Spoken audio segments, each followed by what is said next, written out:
Ian?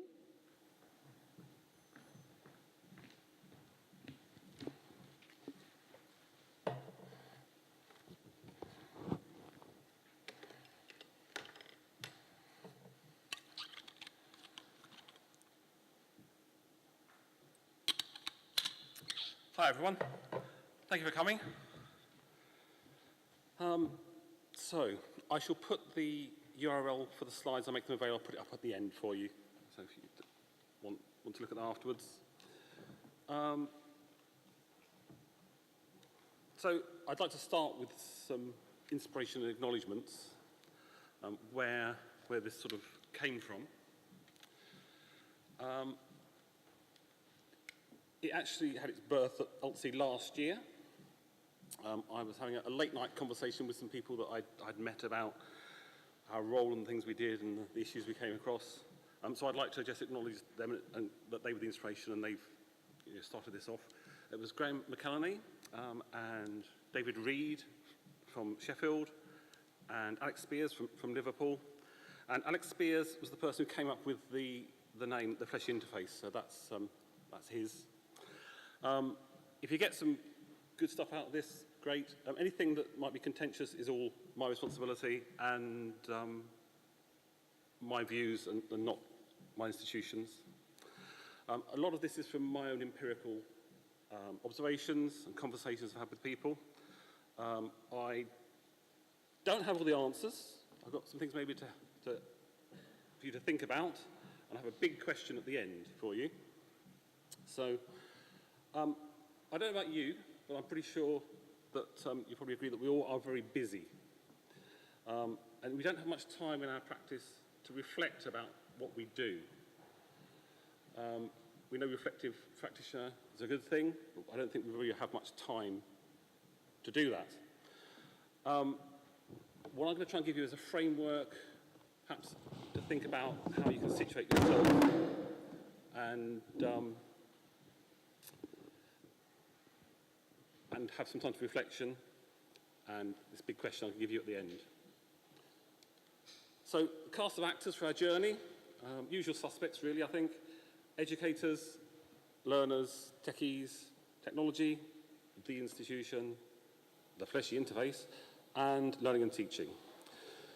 There'll be something hopefully a little bit interactive later on, so just if you try and hold some of those in your head, that would be good. So, I'm going to go through in a bit more detail some of these, just to sort of focus us onto what we're looking at. So, educators we work with, academics, tutors, teachers, they have a particular skill set and a particular set of priorities. Typically, I would argue that these are what they are. They have the pedagogy, subject knowledge, delivery, and they do the teaching here. They're at the sharp end of what we're all about, really. Techies and the hard IT professionals who look after our systems, they have also a very important set of skills and an important role, typically looking after integration, security, and they keep it all working for us. We couldn't do it without them.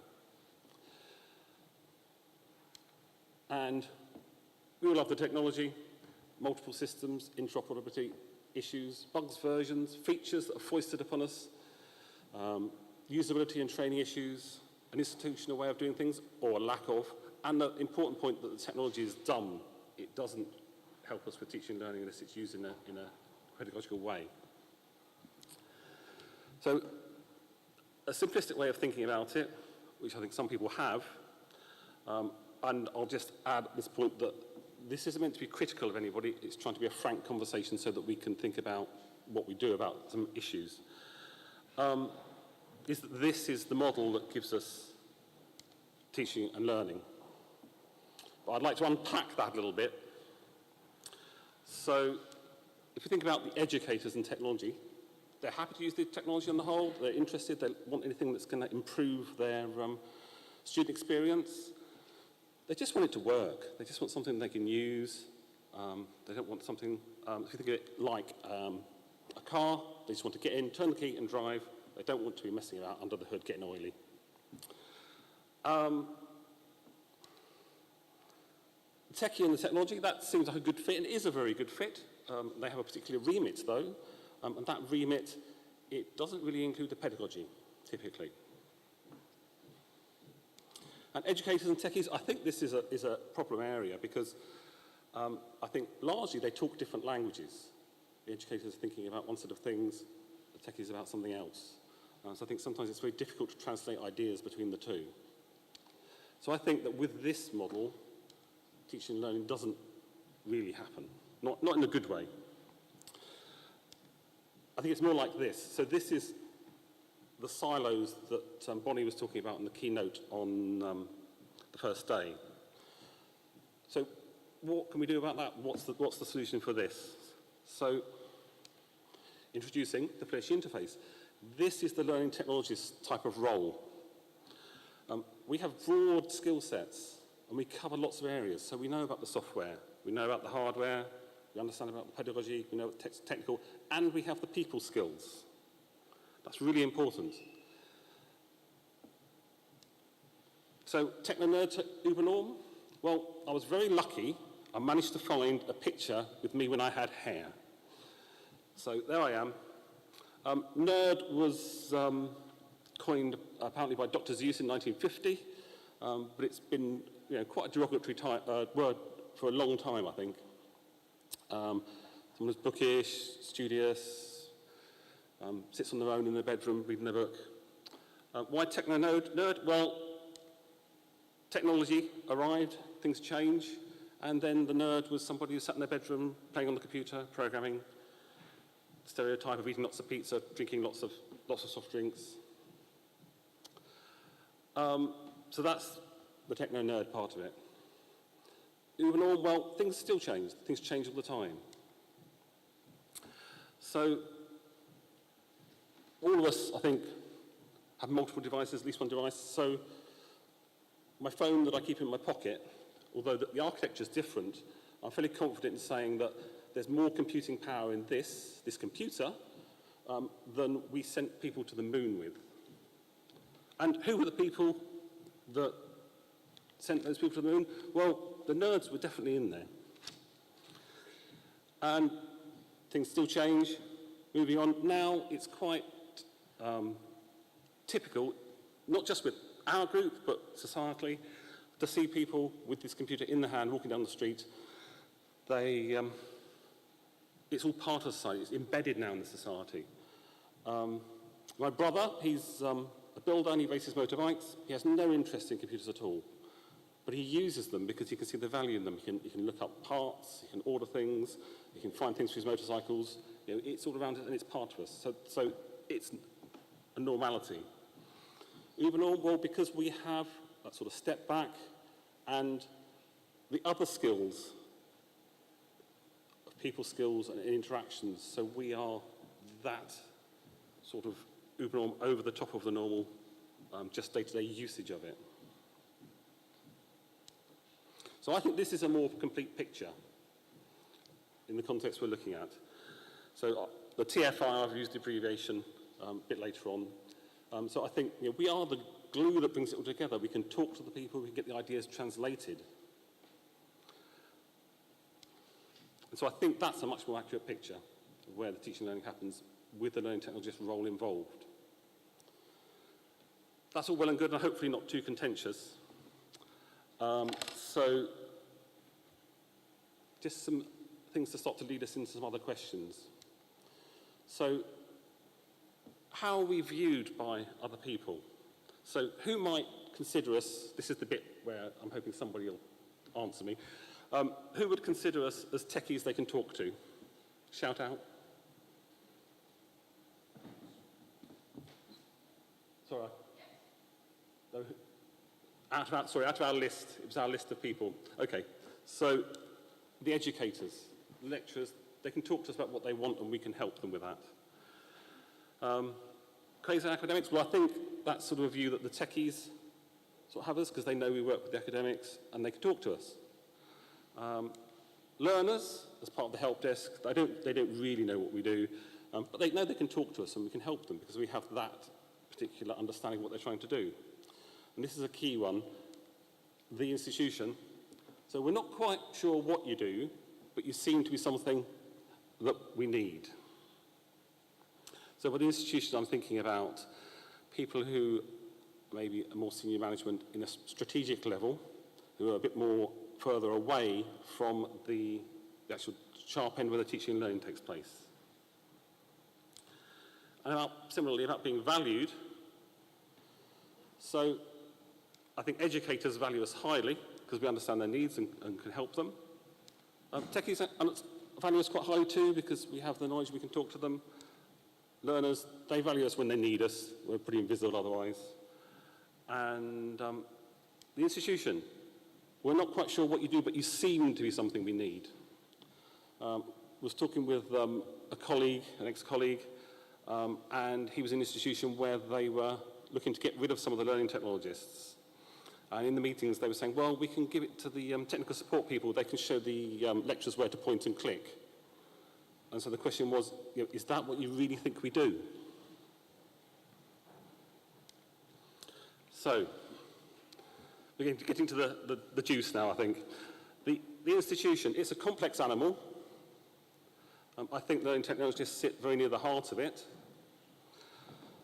This is where we face a lot of challenges. The LT role is varied, and it can be sort of more senior, and it can also be quite lowly. Peter Goodyear this morning, before the fire alarm went off, one of his things was, learning tech is a professional field. But it's not really well recognised.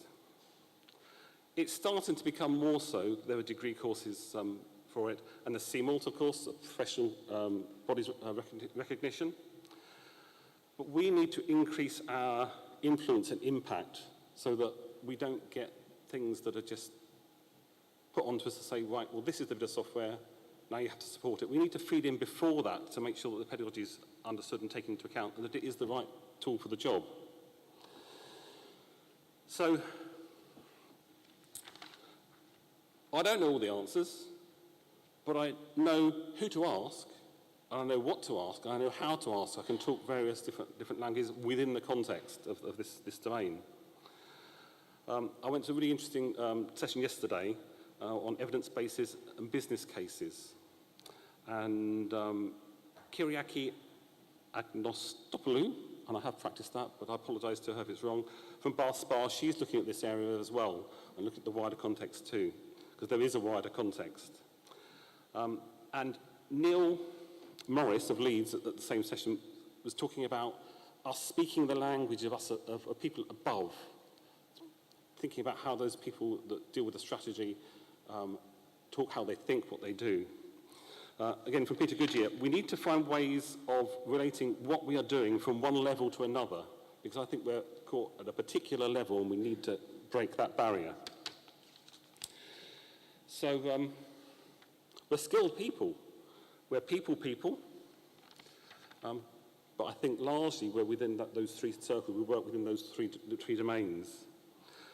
So my question really is how, this is the question to you, because I don't have an answer to, is how we do it. It's not going to be a simple answer, and it probably needs more research to see where we are in different institutions. But I think it's important that we do it and we engage with it, because if we don't, there's the risk that we just get left here, down low, and the pedagogy and the things that we can help with don't get considered as they should, and we don't get the solutions that lead to the best learner experience. So we need to take our profession to the next level, I think. One of my ex-colleagues from Plymouth, Luke McGowan, helped me yesterday. He had a look at this presentation with me and gave me some comments on it to help me, which was really useful, and I incorporated some of them in. One thing I didn't have time to incorporate, though, is he suggested that as it was the fleshy interface, as we are that my little symbol there for us should be a fleshy colour of some sort.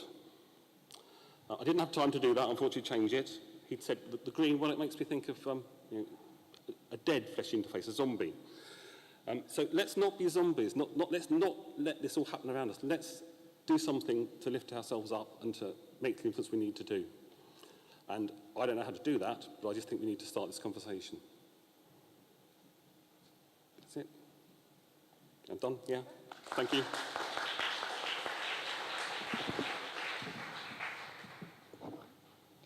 Thank you very much, Ian. And now, do you have any questions?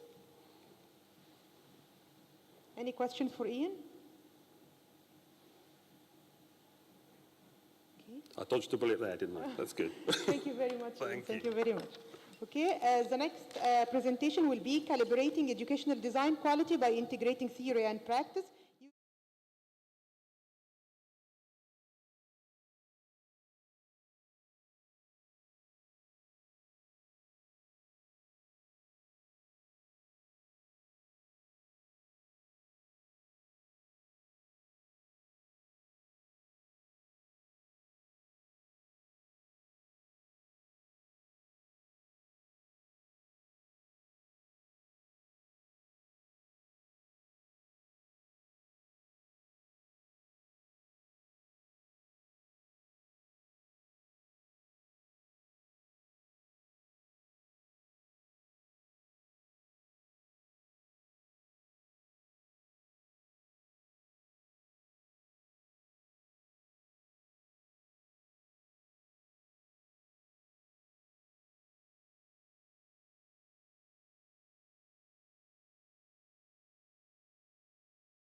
as a tool for supporting students' well-being by Samantha.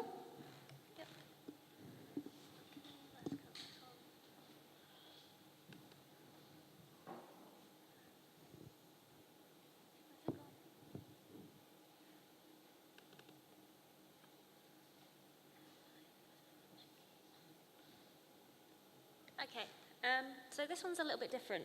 This isn't anything I've done yet, it's an argument for something that I believe that we should do. So I'm going to present what I think is a massive issue for us as a sector, what I think our responsibility is as a sector, and why I think learning analytics can help us. So, we have a problem. Or certainly in the press, we have a problem. This is an illustration from The Guardian. It came from a Guardian blog post, and it's a student's illustration to do with mental health. So when I'm talking about well-being in this context, I'm talking about student mental well-being, is what I'm going to focus on today. And this is in a response to a comment to a student from their tutor where they felt really overwhelmed, and their tutor said, well, that's how you should feel in your first year of HE. Which wasn't very helpful. Some of you may have noticed there's been a lot of press in The Guardian lately, certainly the education pages around a mental health crisis. It's featured in the THE. There have even been comments in the Huffington Post. So there is a bit of a problem.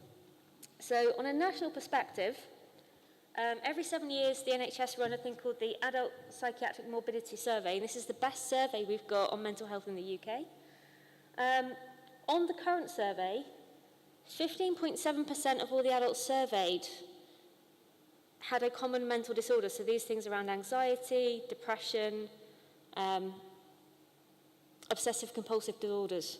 That extrapolates to roughly 20% of the entire adult population of the UK. So that's a fifth of our adult population have a diagnosed common mental disorder of some sort. But what we have is a big gap in these disorders within our 16 to 24-year-olds, which are our young adults in our institutions. In 1993, it was 8.4% of males and 9.1% of females. This jumped to 19.2% of females, sorry, it was 8.7 and 19.2, and 9.1 to 26% of females by 2014. So we've got this massive growing gap between males and females.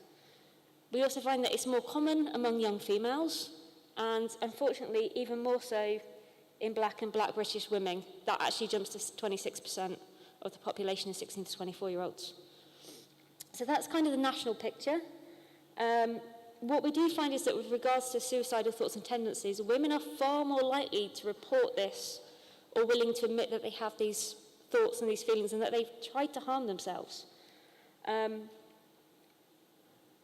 Whereas, unfortunately, young men don't. And the statistics on suicide are that actually it's the young men that actually achieve their aim, but they're not the ones that talk to us. And with regards to our demographic for our students, which most are under 25, approximately 75% of adults that get a mental health condition have developed that by the time they are 25.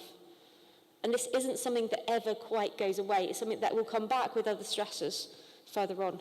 So there is an ongoing long-term potential issue. So what about our HE perspective? We've had a 220% increase in declarations of a mental health illness on entry to HE across the board since 2010. So these are only the ones that are reporting a mental health condition on entry, and that's jumped 220%. Yet, we know that also our students' support services have seen an increase in 150% of appointments, and 29% of students are showing clinical levels of psychological distress.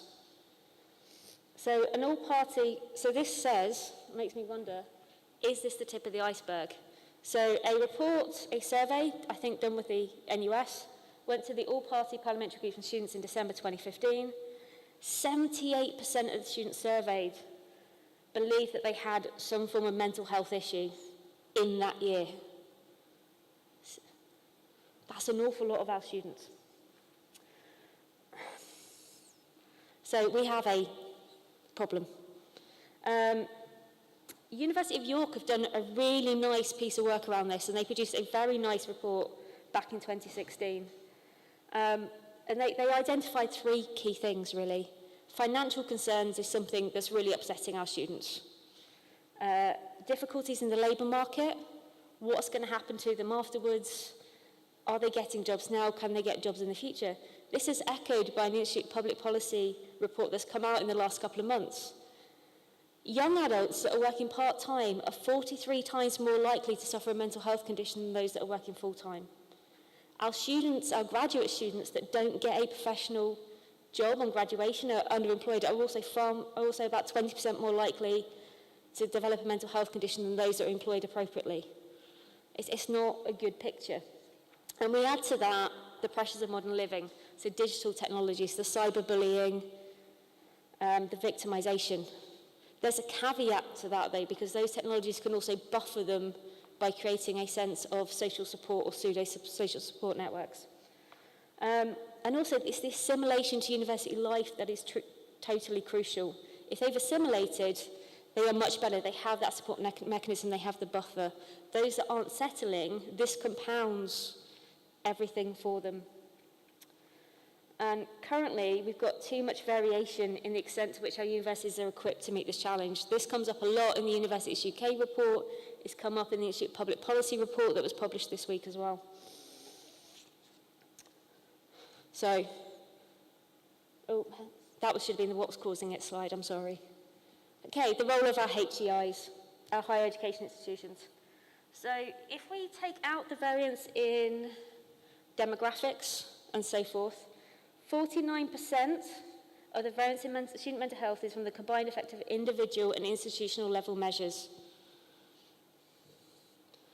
So that means that we have a massive role to play in our students' mental health, so whether it increases, it decreases, or whether it stays stable. The Huffington Post question last year, what's happened to our pastoral care? As our numbers have grown, that seems to have been squeezed, and there's been a lot of questions around, are we supporting our students properly with returns to their well-being and the personal tutoring systems? But it's also well known that personal tutoring is key in that assimilation and students feeling supported. And it also features it's one of the listed of the recommendations of things that should be in place in the Universities UK mental wellbeing guidance as well. But that's part of our duty of care to our students. So where the students have pre-declared, then we do have a real duty of care, but we also have a duty of care with regards to health, safety and welfare in general of our students. So it is key in that point. And in particular, back in 2013, the QAA report recognised the importance of personal tutoring, but they also spotted that there was massive problems with inconsistencies in how that was delivered within institutions and across institutions. And when you look at some of the feedback from students now, that's still the case. And certainly in my institution, there are pockets of really good practice and pockets of not so good practice. But reading some of the policies, not all of the policies necessarily are that helpful. Some still put too much onus on the student to seek support, whereas it's known in depression around literature and health that the ones that most need the support are the ones least likely to request it. So putting the onus on the student to seek out the support and the services and the self-referral is immediately you're losing on that. So there needs to be a rethink in my mind on how that works. So what am I getting to? So I'm going to kind of talk a little bit about what this looks like, how this presents for a student. I've used the Dementors from Harry Potter because it's not necessarily a pleasant thing, mental ill health. It's actually all about behaviour change. There are changes in people's behaviours.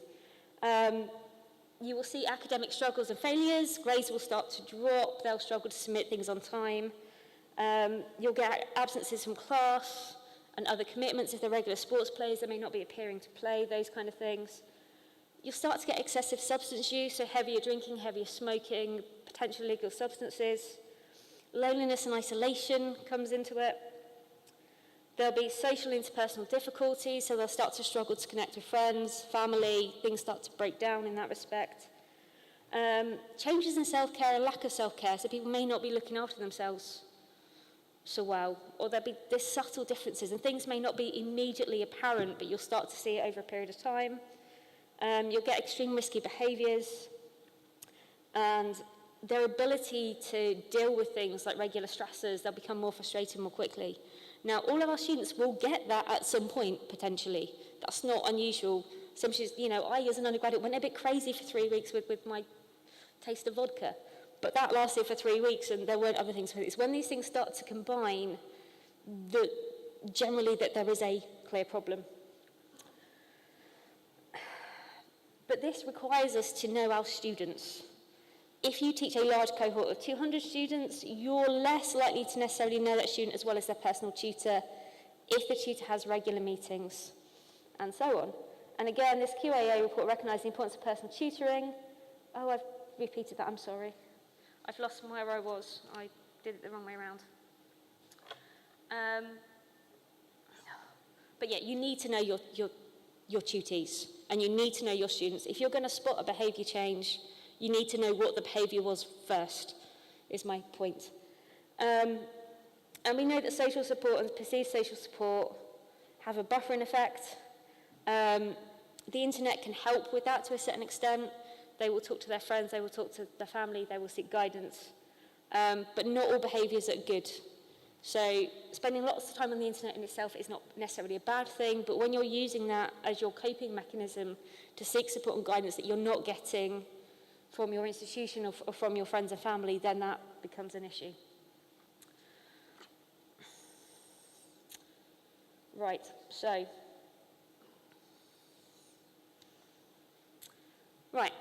I'm going to put a tenuous link with learning analytics because a couple of years ago, Microsoft did an analysis of Twitter, and again, they found that it was changes in the use behavior of Twitter that allowed them to predict when a depressive mode was going to come on for someone.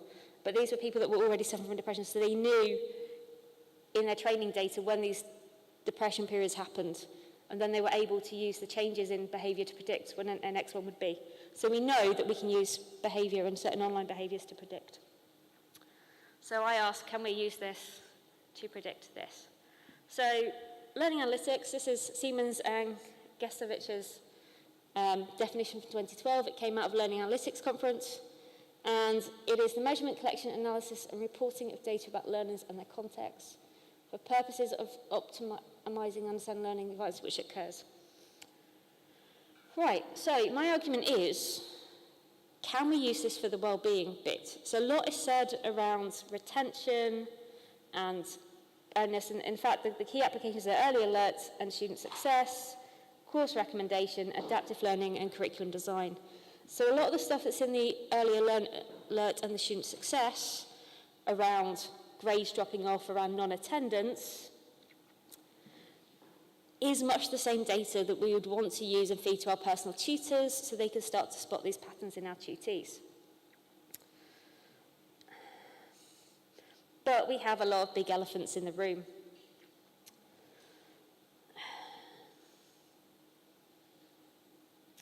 So we've got a lot of data, and a lot of data that we could repurpose for this, and we can repackage and surface to our tutors. But there's lots that we need to factor in. So immediately we get into the data protection issue. If a student, some of the student mental health gets classed as a disability, which means that we're immediately into protected characteristics, which is even more scary on the data protection. There's very little good or significant research that shows that interventions based on learning analytics work. So Exeter did a survey. They started out with 400 papers. They then narrowed it down to 2 that they could do some analysis on. And of those, 4 of them, I think, actually only assessed the effect of the intervention based on the learning analytics. So we don't have a very good empirical basis to say that these will work. And this is quite a big and quite a scary and a really important thing to get wrong. We still have silos issues. We don't necessarily have the communications between our professional services departments that are supporting students with our personal tutors. We don't have the communications necessarily between the academic teams and the tutors. Some tutors are not even in the same departments as their tutees, and they're not aware of the course. So we don't currently have a flow of data that we need, and it's a flow of data that we're going to need to keep getting.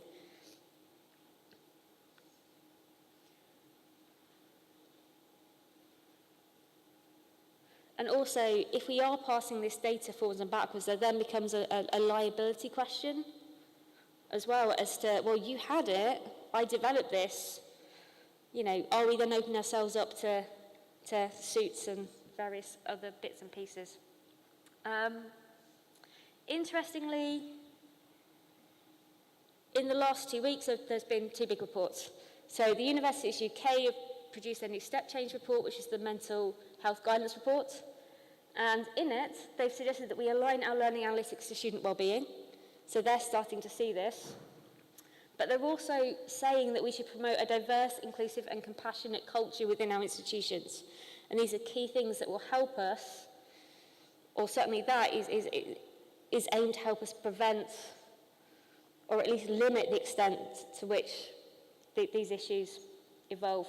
So my kind of conclusion is, sorry, Alice in Wonderland and who are you? This isn't a question that our personal tutors and our pastoral support staff should ever be asking our students. We have the data there that we can pull out, that we can present, so they know who they are.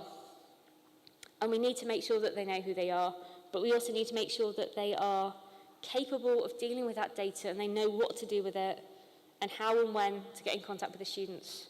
And it shouldn't be, well, I might see you once a term if I feel like it, but I don't really want to.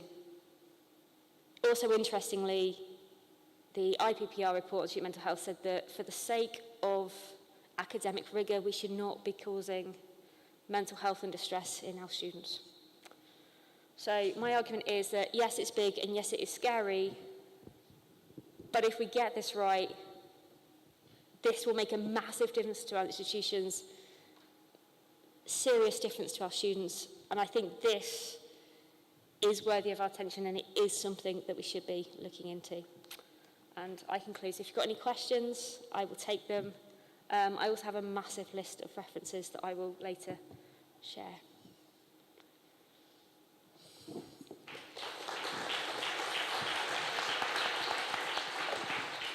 Thank you very much, Samantha. Do we have any questions?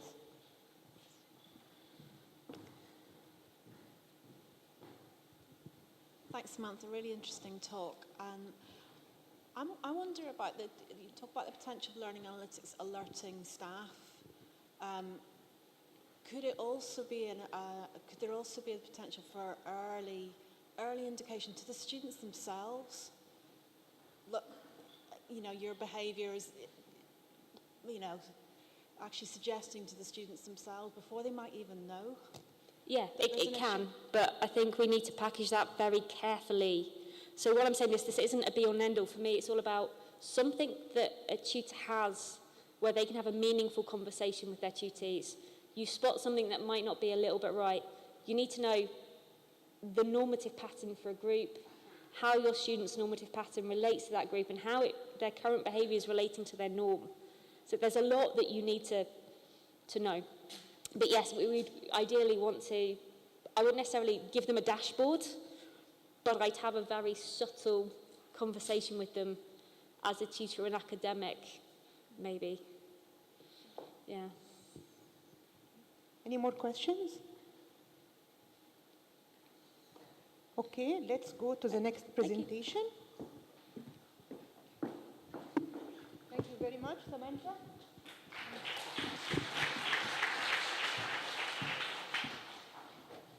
Okay, our next presentation will be Students' Expectations of Learning Analytics by Alexander, Dragan, and Ricardo.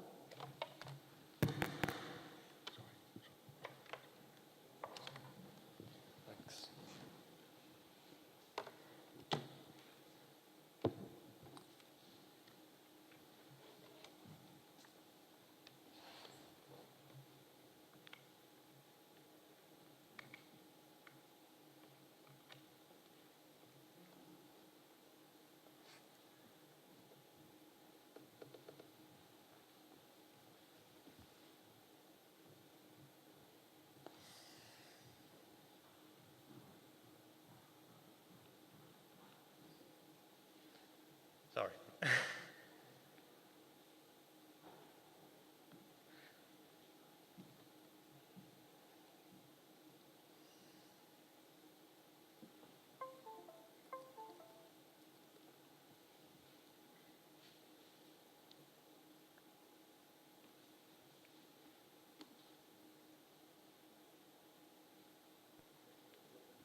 Hi, I'm Alex Wainwright. I'm a PhD student at the School of Psychology here at the University of Liverpool. And today I'm going to talk about students' expectations of learning analytics. So the aims of the talk are to firstly highlight the importance of stakeholder perspectives in learning analytics services. And then I'm going to outline the development and validation of an instrument designed to explore students' expectations of learning analytics services. So, taking what we know from information systems research, the inclusion of stakeholders in the design and implementation stages of a service does reduce the likelihood of future dissatisfaction, as the service becomes reflective of what stakeholders actually want. In terms of learning analytics, researchers have called for higher education institutes to allow stakeholders to be involved in learning analytics implementations. However, findings suggest that the actual level of engagement from stakeholders, such as students, has been quite low. A notable example of limited student engagement has been the development of learning analytics policies, which tend to be led by what managers, researchers, and practitioners believe students want. And it's reasonable to assume that intentions behind such policies are to improve learning performance or to provide additional support. But nevertheless, these may not be reflective of what students want from learning analytics. And the creation of a service which is not representative of students' expectations is an example of an ideological gap. And this is the main cause of user dissatisfaction. So, to offset the possibility of creating this ideological gap, there is a need to explore students' beliefs towards learning analytics services. Now, in the case of Arnold and Sclater, they sought to explore students' attitudes towards the university collecting and analysing educational data. The main issue with this study is that, and the authors do highlight it, is the instrument used is not validated. So the findings they report are questionable. On the other hand, you have the recent research by Schumacher, who's explored students' expectations of dashboard features. Whilst this is an important step in understanding what students want from a particular service, we must understand that learning analytics is not predicated on the inclusion of dashboards alone. There are many other aspects to learning analytics, and we need to start understanding students' expectations towards each and every part of this. But despite these issues mentioned, these examples do represent an important step in enabling students to have a say in learning analytics service developments. And given these limitations of previous work, we sought to develop an instrument to explore students' expectations of learning analytics services. So for the next few slides, I'll present the theoretical foundation on which the instrument is based on, and then I'll discuss the 4 themes identified in the learning analytics literature that guided the development of questionnaire items. So expectations are a fundamental part of human cognition. They influence our motivation and even the judgments we form. They're not too dissimilar from beliefs, where a belief is a probability judgment between an object and an attribute. An expectation is only discernible by the point in time at which the judgment is made. So expectations are framed as beliefs about the future. But the term of expectation is quite general, and it doesn't allow for different types or levels of expectations to be measured. So to solve this, we looked at the research by Thompson, who decomposed expectations into ideal and predicted. Whereas an ideal expectation is what an individual hopes for in a service, whereas a predicted expectation is a realistic belief of what they expect as a minimum. And by conceptualizing expectations in this way, you can get a better understanding how satisfaction emerges. So if a service meets a user's predicted expectations, you're more likely to find that they are indifferent, as this has met what they expected as a minimum. But if the service then meets what their ideal expectations, then you're more likely to see satisfaction emerge. But failure to either meet the predicted or ideal expectations is likely to cause dissatisfaction. And by thinking of expectations in this way, we can enable researchers to gain a better understanding of what students may desire from learning analytics services, and also what they expect as a minimum. So we can then use segmentation processes to understand what features are most important to students. The first theme identified in the learning analytics literature is ethics and privacy expectations. And there's been a lot of literature about ethics and privacy, and a particularly important piece has been the delicate checklist, which provides a series of advisory points for higher education institutes implementing learning analytics in an ethical manner. And one of the main points here is informing students about the practices undertaken. So enabling them to understand what data is collected, how it's analysed, and how it will be fed back. And this connects to the second point of consent, which is being debated quite extensively. And there are two positions. There's one where people believe students should consent to each and every element of learning analytics, from the collection of data to the distribution of data to third-party companies. But on the other hand, some authors believe that consent should only be sought for interventions. But even within this literature, these decisions about how informed students should be, or whether students should be providing consent, are again being led by what practitioners and researchers believe what's best for students, as opposed to asking students what they expect. But a good example of actually engaging students in this debate has been presented by Slade, who found that students actually want universities to obtain consent before undertaking any analytic processes. And together, this literature identifies a series of points that does require more input from students. Agency expectations refers to learning analytics services not creating a culture of passivity in higher education. At the end of the day, students are responsible for their own learning. They are active agents who set their own goals and enact their own strategies to attain such goals. And it's not for learning analytics to remove the ability of students to make their own decisions. There may be occasions where a higher education institute may offer additional support, such as providing regular updates on how students are progressing to particular goals.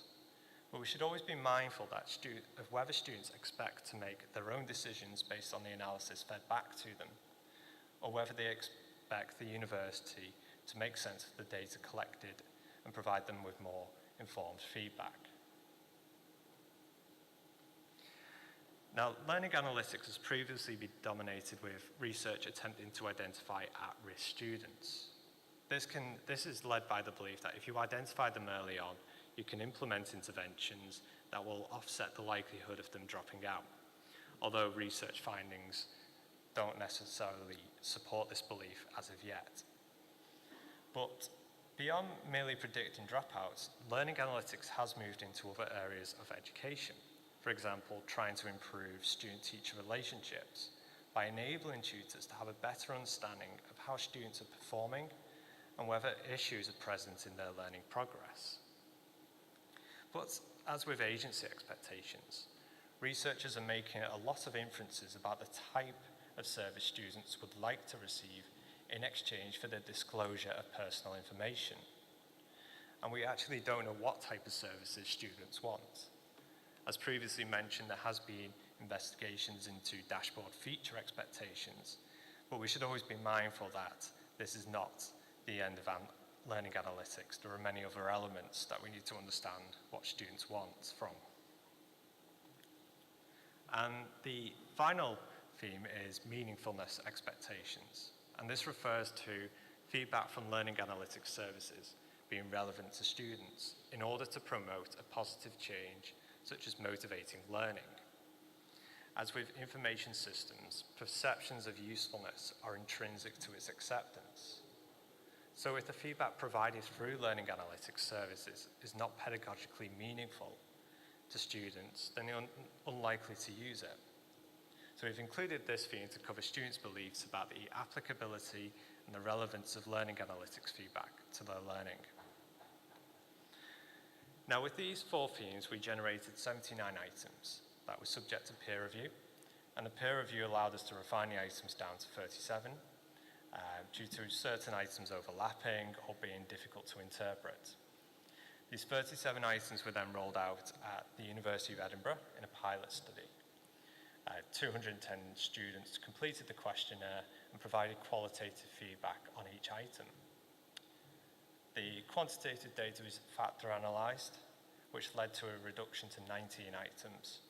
And the qualitative feedback was used to slightly alter the wording of some questions due to the complexity of them.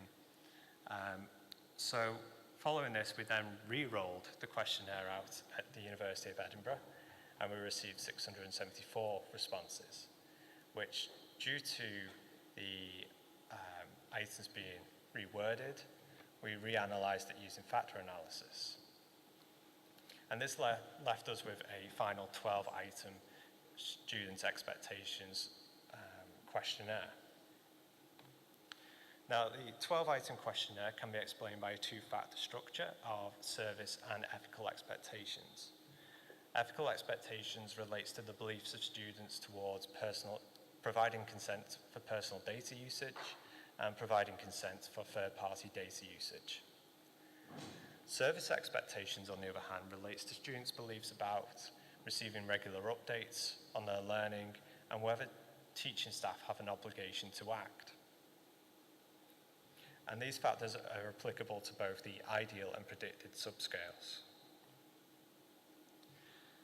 But although we've developed this 12-item questionnaire, we still haven't validated it. So to achieve this, we distributed the questionnaire at the University of Liverpool.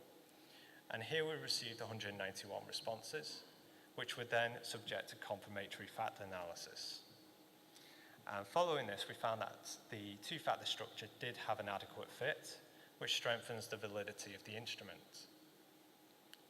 But although the purported factor structure does have an adequate fit, it is important to understand whether this instrument is invariant across subgroups. As up until now, there's been no research exploring students' perspectives of learning analytics across the various subgroups available, such as gender or faculties. So to extend the confirmatory factor analysis, we used mimic modelling, which allows researchers to explore whether there is differential item functioning within an instrument through the addition of direct effects of a covariate on factor scores or an item of interest. So we may find that female students have a higher ethical expectations overall than male students. And this approach is important as it can use to overcome the limitation of researchers assuming that all student groups hold the same expectations of learning analytics services. Rather, we need to start tailoring policy decisions to meet the needs of the various subgroups available. So for those who may want to use this instrument, the use of mimic modelling can enable a greater understanding of whether expectations of learning analytics are invariant across subgroups or not. The next steps in the project are to firstly assess the reliability and validity of the instrument cross-culturally. So to achieve this, we have distributed the questionnaire at Tallinn and the Netherlands, and we're waiting to run the survey in Madrid. And from this data collection, we'll be able to assess whether expectations change across different institutions, and it'll also enable a greater number of universities to utilize this tool in their implementation of learning analytics. So as previously mentioned, the creation of a service that is not reflective of student expectations is likely to create an ideological gap Therefore, the service does not reflect what students want or expect from learning analytics, which is likely to create dissatisfaction from them. So this instrument gives higher education institutes who are interested in implementing learning analytics the chance to explore students' expectations of such services. In doing so, they can begin to align services with stakeholder beliefs and create a learning analytics service that students are satisfied with. Thank you for listening. If you've got any questions?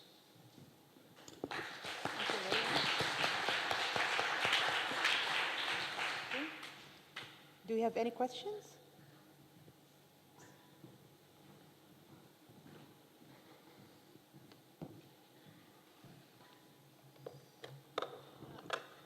Thanks very much for that presentation. Really good to see your emphasis on ethics and on the student perceptions, because I think it's something that's all too easy to ignore. I was just wondering, obviously this is still kind of in development, but when do you think this would be ready as a service for other institutions to pick up and use? Or is that in your plan? Yeah, we're hoping to have as many institutions involved as possible. Yeah, if you'd like to use the instruments, just send us an email, because it's part of the Sheila group. So that they have a website. I should put it on. Any more questions? Okay. Thank you so much. Thank you.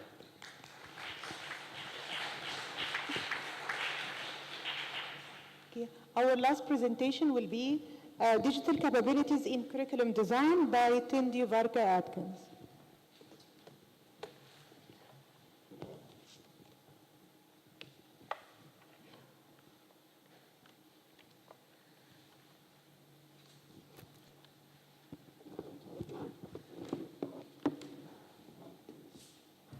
Yeah, thank you and hello everybody. Thank you very much for attending and your stamina. You're still here, so thank you. I'm going to take you slightly bit away from analytics and take you on my PhD journey. So what I'm presenting today is my PhD project. I was told, do a PhD that you're passionate about, so it's digital capabilities for me, and the main area is curriculum design. I think you are probably familiar with the GIST definition of digital capabilities, whether we call them skills, literacies, competencies, but that's the one I'm working with throughout this project. And my main motivation was, if you imagine my role is a central learning technologist role, I would be working with staff from various disciplines on design workshops where they come and think about how they're designing courses. So some links about our previous presenters, John and colleague. And I think one of the things that interested me is how we can work with them, how to enable them to create curriculum that is ready for the 21st century. And we use the GIST digital elements model, the 6-element model in these workshops. We ask people to think about what skills they already have, what is it that they would like to develop, and also what skills will be important for their students to develop to become successful professionals in their own discipline. And I don't know how in terms of how you are from your discipline. I'm in a central role, so I usually would be working with the people from different disciplines that I probably don't have much to know about, apart from having some ideas. And obviously, we have been very successful in working with them on flipped classrooms, some of the educational activities.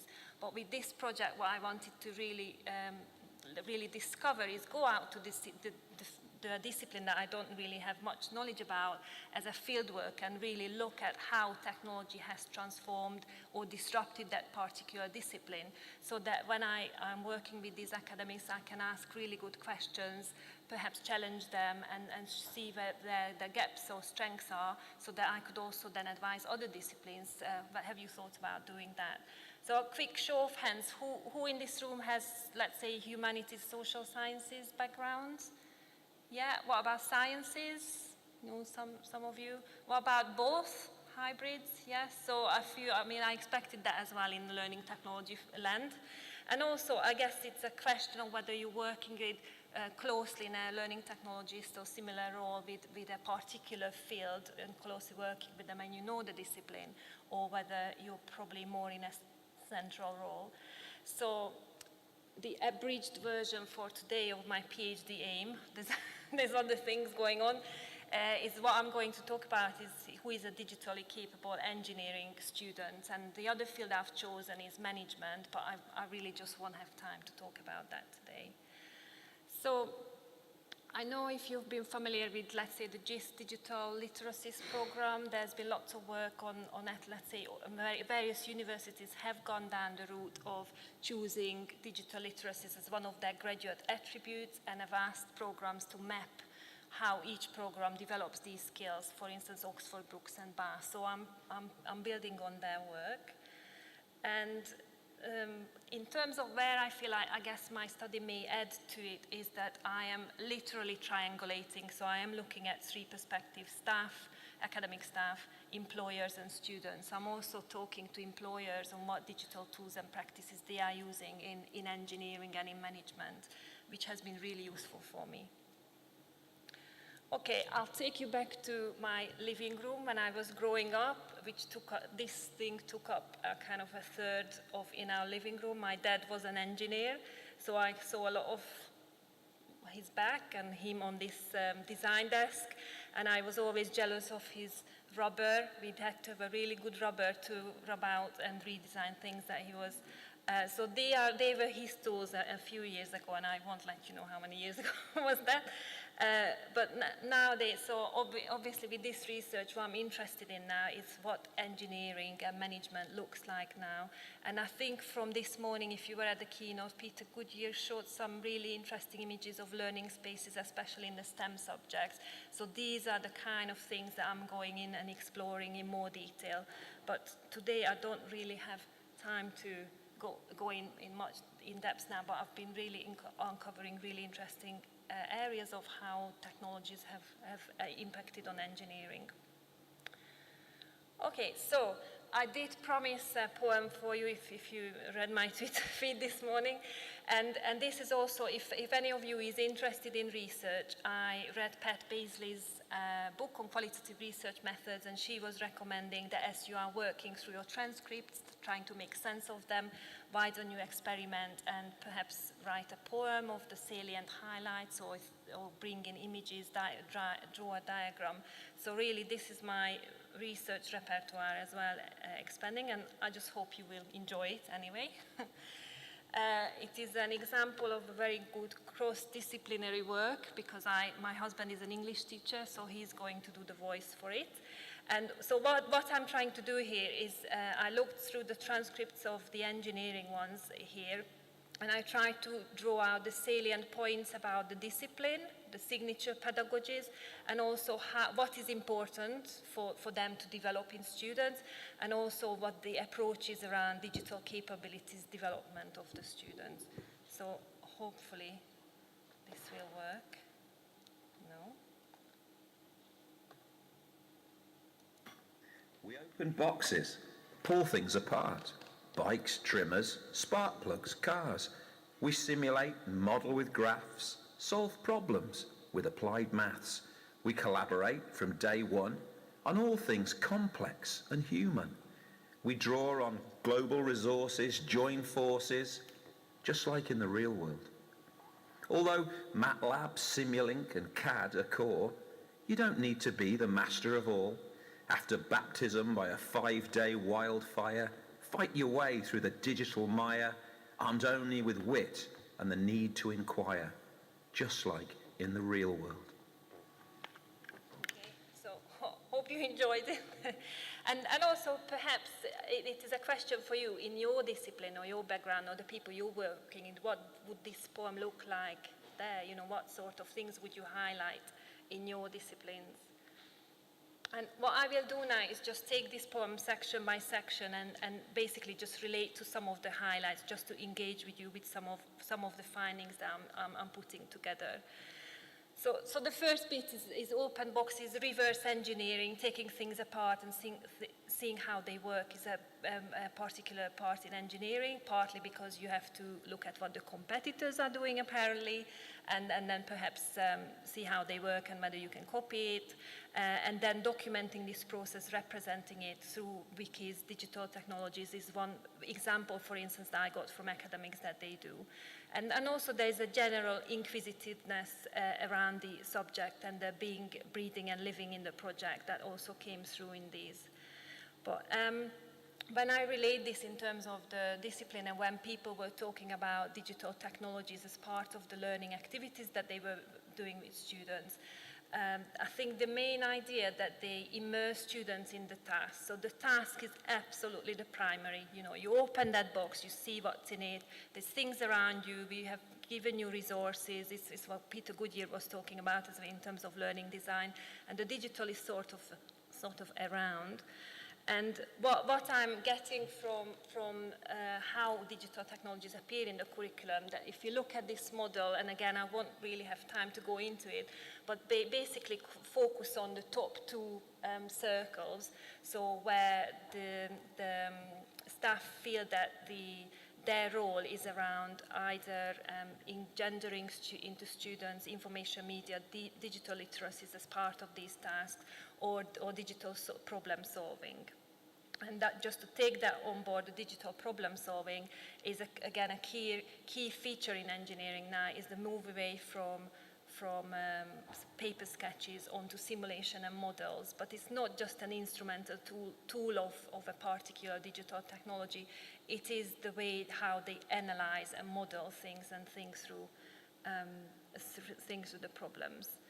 Okay, and I think again, just from employers, it was very interesting to hear that even in the last 8 years, they do say there is a predominant shift, not just from moving design and manufacturing onto virtual and simulation, but also to other parts of further down the product chain. So even they would be simulating how materials arrive in a particular site before they actually do the arrival. And also job roles and skill sets are changing was another feature.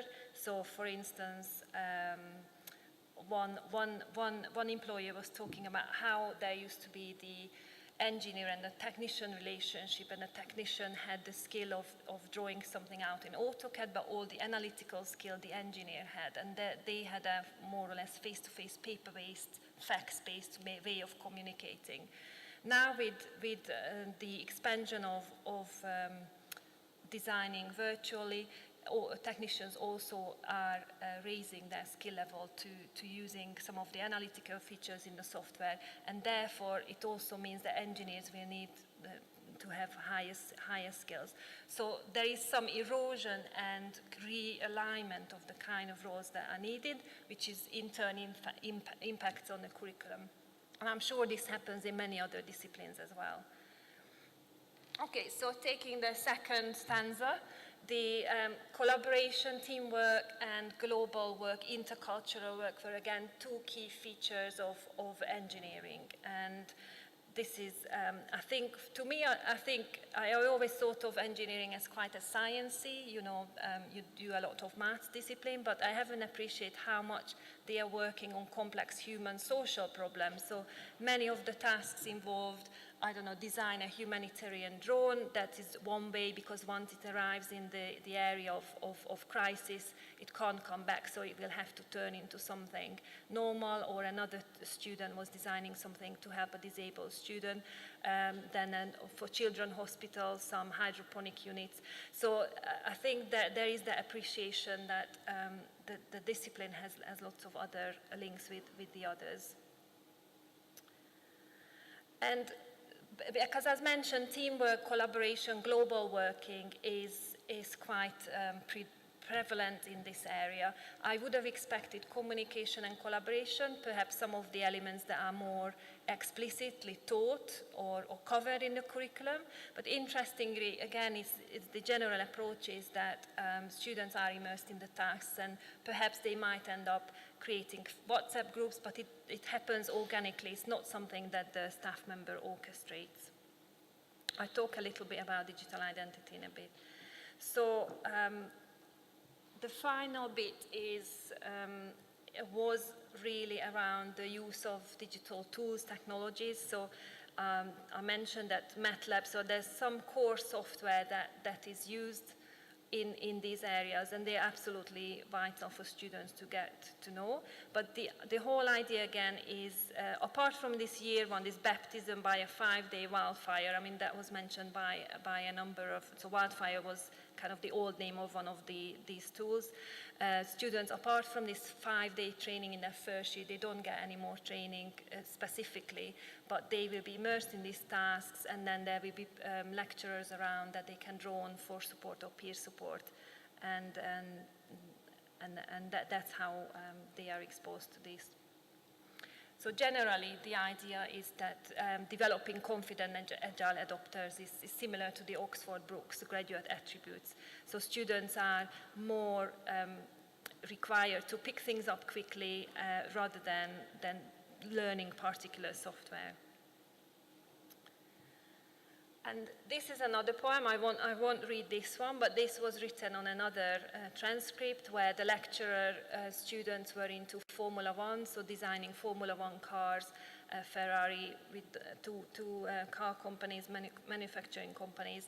And I think what I wanted to illustrate in this, so there's a section that says sponsors need you in a high-vis LinkedIn jacket.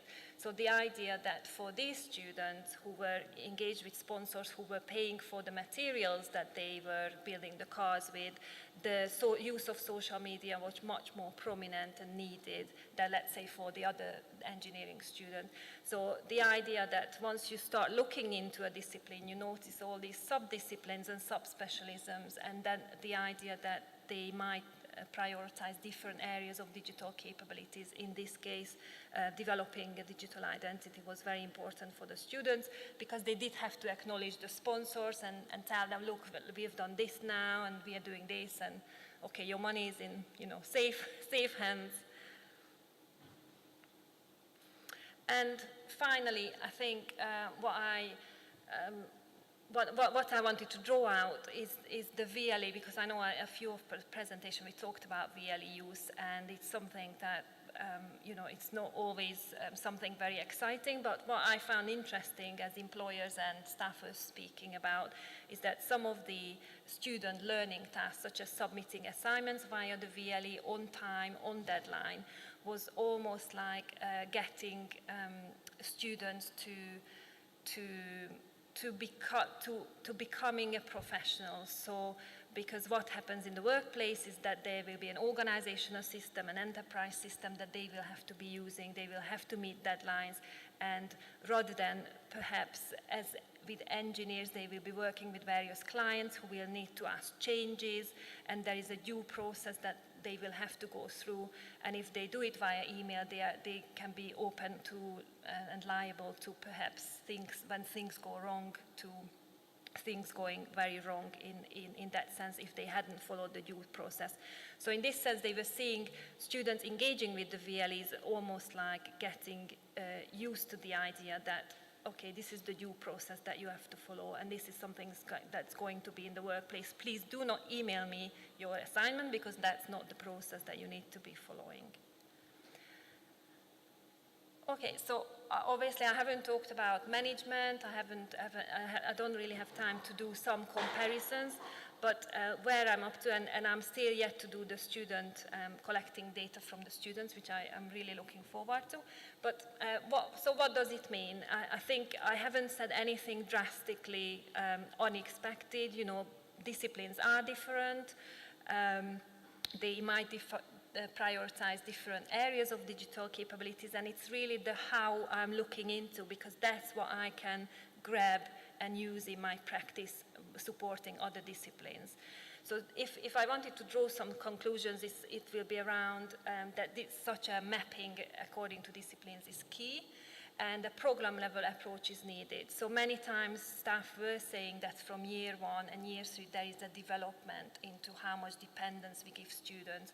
So again, year 1 we expose them to the software, but then more and more we will rely on them to be using these tools a lot more independently and ask us for support. And what the finding that perhaps some of the digital tasks that the staff have exposed students to are focused on those two areas of digital capabilities just makes me think about there needs to be some conversations of whose role it is that those particular areas they need to be developing. Perhaps in some cases, like for instance in communication and collaboration, staff didn't feel that they are the ones who should teach students about how to use WhatsApp or how to use communication tools. It wasn't necessarily their role, and that's something that need to be part of the conversation, because, for instance, where does the curriculum cover, where we might do professional communication, and in engineering, for instance, they do, at the very beginning, they do teach students how you email your lecturer, you know, so that you're not in your lowercase hi, I'm in the pub, hello, and so they do get some ideas of how to start professional collaborations. So I think that's what I had to time for. It's still my journey, so if anyone is interested, I'm happy to speak more, and I just wanted to acknowledge my host site, Liverpool, the Lancaster University, I'm a supervisor where I'm doing this study, and also I've done 2 expert interviews with Helen Beetham and Rona Sharp, who's helped me to sharpen these ideas, and also my participants who were very good with their time. I think that's what I wanted to say. Thank you.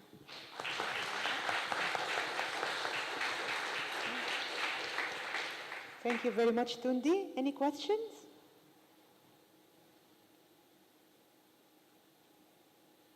Okay. Seems that you are all tired now and you want to leave. No more questions? Okay, thank you very much. Yeah, Thank you, Tundi.